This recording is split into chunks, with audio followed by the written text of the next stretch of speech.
I've been with horses since I was 5 years old. I've evented, show jumped, done showing, ridden in Holland, done basically everything, ridden track work, done the whole thing. I pride myself on getting the quirky to not be so quirky. Marocchino, super horse. He has done absolute wonders for both of us, especially for Trish. She just genuinely loves this horse. I love my horses, not just him, but all of the horses. Yeah, there's certainly an emotion there. She shows him far more emotion than she ever shows me, so... Trish, you're in tears. Oh, he means the world to you, doesn't he, this boy? Oh, this horse is just the most amazing animal. Seriously. Oh, I don't know what I did to deserve this horse, but he makes my dreams come true. And it's not the win, it's the relief of that everything's okay. Never in my life have I come across a horse like this. Not for his ability, not for his looks, not for anything else. He's almost an enigma. He is the most pleasant, lovely horse to do anything with when you've got hold of him. The biggest problem is doing just that, getting hold of him. Sometimes you can get hold of him and then you can't, because then he just takes off and rips your hands to shreds and kicks you in the knee. You get him in a yard, he'll smash past you and come galloping back out of a yard. And then he will give up on his game and say, I'm now your best friend, do whatever you want with me. The minute you got him, nicest horse in the world. What was he like to catch in the paddock this morning? An arsehole. You have to think about it and plan every moment to go and get him. We used to just catch him in a paddock to take him to the track in the morning, and then Lou came in one morning and said, you get up at 3 o'clock and go and catch a bloody horse. It's nearly killed me, like, rah, rah, rah. It's taken me half an hour, I've given up, he's still standing in the paddock.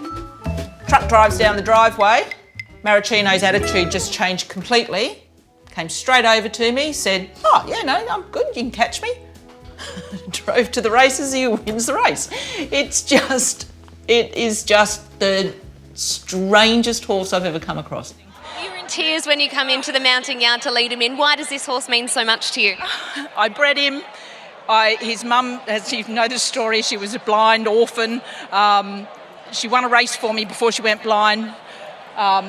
She got sent away. I saw Marocchino at Elwyn Park, bless John Andrews, because he foaled the horse down, and several of my other foals. And I produced Marocchino, and it's just a dream, like an absolute dream. I don't think in our wildest dreams we thought he'd get to the heights that he has, especially during his 3-year-old days, where he just didn't come back and show us what we thought he was going to, and it wasn't until his 4-year-old days that he did. So, no, very good horse, probably has gotten better and tougher with age. He's still reaching his peak. I don't know that I've trained too many better or tougher. He was honest, he was tough, he's just a very good horse. Very, very quirky. I've never, ever, I can honestly say, handled a horse in all my years of racing with his attitude, with his lurks. Can be a proper pain in the bum, and that's probably the biggest similarity between him and his owner, the breeder, owner, Trish. She thinks it's just the horse, but when the horse is racing on Saturday, by about Wednesday, she's already, you can't talk to her by about Wednesday, Thursday. Wouldn't matter if I said something was black, then it's white. If it was red, it was orange. So there's just no way as she gets, and it's just that horse. It's not like it with any of the others, but she just gets herself wound up in knots about this horse. And part of it's gotten worse because we genuinely don't know come race day whether we're going to catch him or not to get him to the races. So she's entitled to sort of get herself a bit wound up.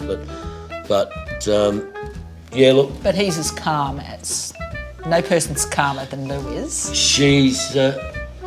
She deserves every single thing that's come her way with the horse. I obviously like quirky things that are difficult, that challenge you every day. I reckon he's more like Lou than he is like me. Highly strung, Yes. Arrogant, self-opinionated. It's not even when he's race fit he's like it. He's like it all the time. He's like it in a great big paddock. You can go out there in a paddock and he'll still be the hardest horse to catch. He obviously likes his job. He loves being at the races. He loves the crowds. He knows the crowds are there. He knows he's special. He can't do what he does without liking his job. Otherwise, he wouldn't go to the barriers. He wouldn't go round to the barriers. He wouldn't go on the float. There's never a question about anything like that. It's just the catching he doesn't like. Once he's caught, he comes up, runs up. He just wants to. He jogs up along beside you to get into the stalls, to do everything. He stands in the hosing bay to be hosed off. There's never any drama about anything. But he's been like it since he was a baby. When he was a baby and we used to bring him up into the stalls, he used to rear up and break all the chains and carry on like he was God's gift to everything. I think he just proves that he's here. He's in control of situations. It's very seldom to find a horse that races like he does and has done what he's done that is 100% sound. And regardless if he'd won a race or not, he would still be my mate. He's a nightmare. And yet he's not. He is totally, and you can run around in a paddock with him for 45 minutes. He'll come in with foam coming off him, sweat dripping off his ears, blowing. You put him on a float, take him to the races. He leads by 2 or 3 lengths and wins staying races carrying top weight. He is just amazing.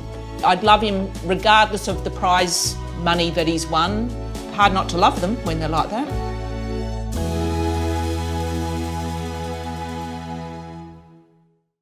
Imagine what you could be buying instead. For free and confidential support, call the number on the screen or visit the website.